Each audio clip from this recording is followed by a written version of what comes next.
ইরানের supreme leader Ayatollah Ali Khamenei তার দেশকে মধ্যপ্রাচ্যের এক অজেয় দুর্গে পরিণত করেছেন।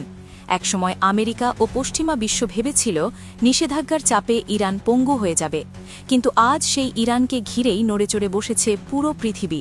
প্রথমে রাশিয়া আর এখন চীন, দুই পরাশক্তি যেন প্রতিযোগিতায় নেমেছে কেই ইরানকে বেশি শক্তিশালী করতে পারে।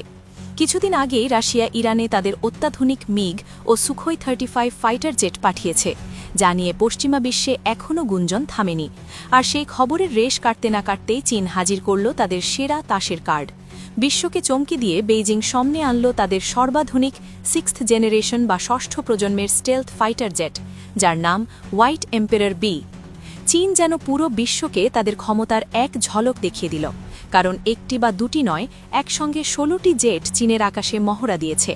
মার্কিন স্যাটেলাইটে এই দৃশ্য ধরা পড়তেই পশ্চিমা গোয়েন্দা সংস্থাগুলো বুঝে যায় চীন বড় কোনো ঝড়ের প্রস্তুতি নিচ্ছে। হোয়াইট এম্পারার বি কোনো সাধারণ যুদ্ধবিমান নয়, এটি আকাশের এক অদৃশ্য দানব।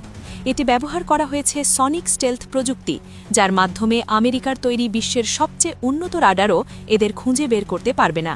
এর গতি শব্দের চেয়েও 2.5 গুণ বেশি, ঘণ্টায় প্রায় 2300 কিলোমিটার। আমেরিকার F-35 বা F-22 র্যাপ্টারের মতো পঞ্চম প্রজন্মের বিমানগুলো এর সামনে নিতান্তই শিশু। এর আসল শক্তি গতি নয়, বরং অদৃশ্য থাকার ক্ষমতা। এটি নিজের চারপাশে বাতাসের এমন একটি স্তর তৈরি করে যা রাডার সিগন্যালকে পুরোপুরি শুষে নেয়, ফলে রাডারের পর্দায় এটি দেখায় যেন সেখানে কিছুই নেই, একদম শূন্য। এছাড়া এটি আকাশ থেকে ড্রোন নিয়ন্ত্রণ করতে পারে এবং কৃত্রিম বুদ্ধিমত্তা বা AI ব্যবহার করে নিজেই টার্গেট লক করতে পারে। গোয়েন্দা সূত্র বলছে এই 16টি জেট চীনের আকাশে মহড়া দিলেও এদের আসল গন্তব্য হতে পারে তেহরান।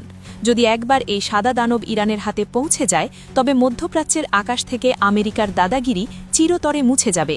ইসরায়েলের F-35 তখন মাছি মারার মতোই ভূপাতিত হবে। তেল আবিবে এখন শোকের ছায়া, কারণ তারা জানে রাশিয়ার প্রাথমিক পাঠের পর চীন যদি ইরানকে এই চূড়ান্ত সক্ষমতা দেয়, তবে ইসরায়েলের আয়রন ডোম বা ডেভিড স্লিং কোনো কাজেই আসবে না।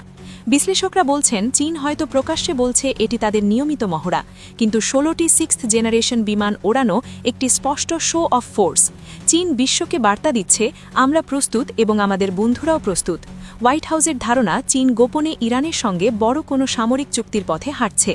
সাম্প্রতিক বছরগুলোতে চীন, ইরান ও রাশিয়া একসঙ্গে একাধিক নৌমহড়া করেছে, অস্ত্র বিনিময় করেছে। এখন হোয়াইট এম্পারার বি হয়তো সেই সহযোগিতার চূড়ান্ত ধাপ। আমেরিকা যেখানে অস্ত্র বিক্রি করে ব্যবসা করে, চীন সেখানে প্রযুক্তি দিয়ে বন্ধুত্ব করে। এই 16টি জেট যদি ইরানে যায়, তবে আমেরিকা চাইলেও আর ইরানের ওপর হামলা চালাতে পারবে না।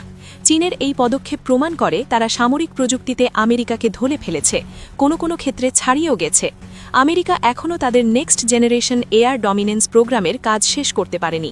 সেখানে চীন পুরো এক স্কোয়াড্রন 6th জেনারেশন জেট আকাশে ওড়াচ্ছে। ইরানের আকাশে তখন উড়বে চীনের ড্র্যাগন, আর নিচে থাকবে রাশিয়ার ভাল্লুক। এই দুইয়ের মাঝখানে আমেরিকার ঈগলের আর কোনো জায়গা থাকবে না। চীন তাদের তাসের সেরা কার্ডটি খেলে দিয়েছে। এখন দেখার বিষয় আমেরিকা এই নতুন সমীকরণ কিভাবে মোকাবেলা করে। বিশ্ব এখন এক নতুন অক্ষশক্তির উত্থান দেখছে, যেখানে ইরান হবে কেন্দ্রবিন্দু।